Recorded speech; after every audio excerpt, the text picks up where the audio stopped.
What a fine day it is, isn't it everybody? To watch a tutorial video And in today's video, I will be showing you guys how you guys can register for Lloyds Bank's online banking account. Now with that said, if you guys are new to our channel app tutorial, don't forget to hit the like and subscribe and let's move forward. First step, search for Lloyds Bank login. Click on this link over here, Lloyds Bank Personal Banking. It will take you to this website.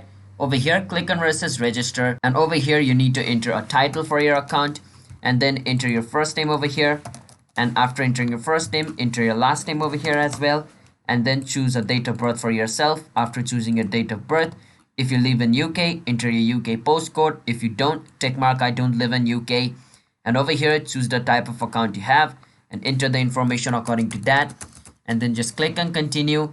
And it's a total like 5-step process. After this, it's gonna ask you to create a login detail and it's gonna ask you to confirm yourself, and it's done. So that's how you guys can register for Lloyds Bank online banking account. Don't forget to hit the like and subscribe, and bye bye.